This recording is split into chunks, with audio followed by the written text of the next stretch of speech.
అనిల్ ఉన్నారండి. అనిల్, ఏంటి ఈరోజు మోదీ చంద్రబాబు నాయుడు గారి కాంబినేషన్ ఎట్లా ఉంది, ఏంటి అసలు ఎంత జనం వచ్చుంటారు, వాళ్ళల్లో ఉన్నటువంటి పబ్లిక్లో ఈ స్పీచ్ తర్వాత ఉన్నటువంటి అభిప్రాయాలు ఏంటి? ఎందుకనంటే గతంలో చెంబుడు మట్టి చెంబుడు నీళ్లు ఇచ్చారు, ఇప్పుడేమిస్తారు అన్నారు. కానీ ఇప్పుడు 40,000 కోట్ల రూపాయలు ఇచ్చినా కానీ అది కౌంట్ కాదు. ఎందుకంటే అది అట్లా ఇచ్చారు, ఇక్కడ అనౌన్స్ చేయలేదని అని అనుకుంటారు. కానీ అప్పటికి మోడీ గారు చెప్పారు, ఇది 2,000 కోట్లు ఇచ్చేసామని.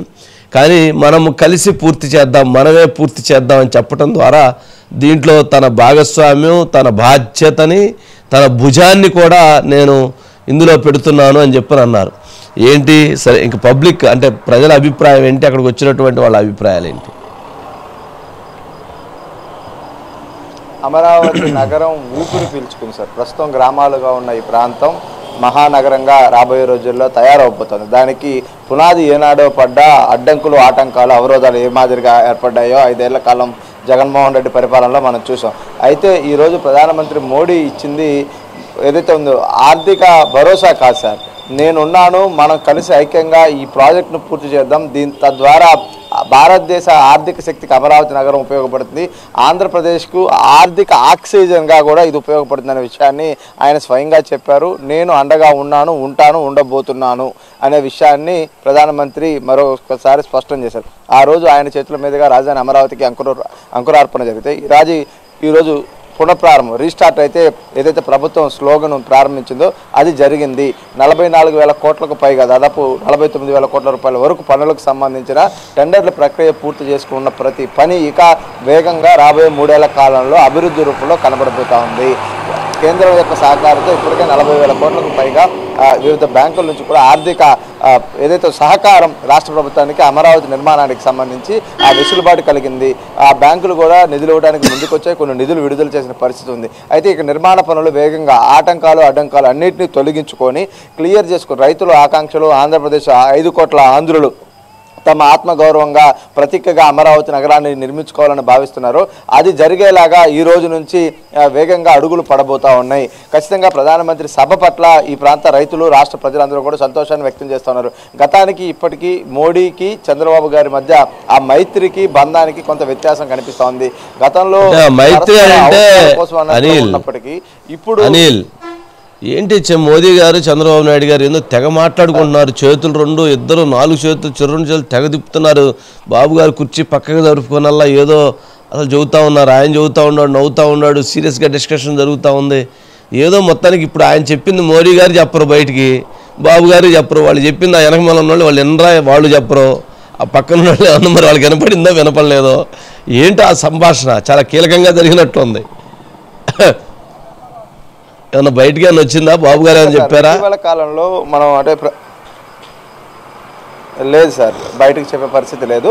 అయితే సభా వేదిక పైన జరుగుతున్న పరిణామాలు సహజంగా అక్కడ ఉన్నవారు అంచనా వేస్తారు, ఆలోచన చేస్తారు. ఇద్దరి మధ్య జరిగే ఆ సంభాషణ యొక్క ఏదైతుందో బయటికి రాకపోవచ్చు, కానీ వారి ముఖ కవళికలను బట్టి అది సరదా సంభాషణ, సీరియస్ మ్యాటరా, లేకపోతే ఎడమొహంగా పెడమొహంగా ఉంటే వారి మధ్య ఎలాంటి గ్యాప్ ఉందనేది అందరూ అంచనా వేస్తాం. ఆ రకంగా చూస్తే రెండవసారి ప్రధానమంత్రి నరేంద్ర మోడీతో చంద్రబాబు దగ్గరైన తరువాత ప్రమాణ స్వీకారం నాటి నుంచి ఇప్పటి వరకు వివిధ సభలు జరిగినప్పుడు మీరు గమనిస్తే చంద్రబాబు పట్ల కొంత ఆప్యాయత, అనురాగం అటు మోడీకి పెరిగింది. ఆ నరేంద్ర మోడీ పట్ల చంద్రబాబుకు కూడా కన్సర్న్ పెరిగింది సార్. అంటే కలిసి ఐక్యంగా బలంగా ముందుకు వెళ్ళాల్సిన పరిస్థితులు ఉన్నాయి అనేది ఇద్దరు పరస్పరంగా నమ్ముతున్నారు. ఒకరి పట్ల ఒకరు నమ్మకాన్ని పెంచుకున్నారు. తద్వారా ఆ విశ్వాసంతో వచ్చినటువంటి ఆత్మీయత, అనుబంధం అనేది అనేక సందర్భాల్లో ఆ వేదికలపైన మనకు ప్రతిబింబిస్తూ ఉంది. అయితే ఈరోజు కూడా వారిద్దరి మధ్య చాలాసేపు మాట్లాడుకున్న పరిస్థితి కనిపించింది. అయితే ఆ ఇద్దరి మధ్య జరిగిన అంతర్గత సందర్భం, ఆ చర్చ ఏంటనేది ఎవరికి తెలియకపోవచ్చు, కానీ అయితే ఆ వాతావరణం చూసినప్పుడు కొంత ఆహ్లాదకరంగానే వారిద్దరి మధ్య హెల్దీ ఏదైతే కెమిస్ట్రీ కాంబినేషన్ నడుస్తుంది అన్న విధంగా సంకేతాలు ఇచ్చే ప్రయత్నం కూడా జరిగిందా అంటే అవునని అనిపిస్తున్న పరిస్థితి. ఇక సభ జరిగిన మొత్తంలో అంటే వచ్చిన వారందరూ కూడా అంచనాలకు తగ్గట్టు ప్రభుత్వం 5 లక్షల మంది భారీ అంచనాలతో ఈ సభను నిర్వహించి ఒక ప్రతిష్టాత్మకంగా అమరావతి రీస్టార్ట్ చేయాలని సంకల్పించింది. దాని అనుగుణంగా అనేక ప్రయత్నాలు, ఏర్పాట్లు అన్నీ చేశారు. తద్వారా ఏదైతే అనుకున్న లక్ష్యాన్ని సాధించగలిగారు అని మనం చెప్పాలి. సభ పూర్తయ్యేంత వరకు వచ్చిన అందరూ కూడా నిలబడ్డారు ఉన్నారు. మోడీ ఏం చెప్తారనేది అందరూ ఈరోజు ఆసక్తిగా గమనించారు యావత్ రాష్ట్రం.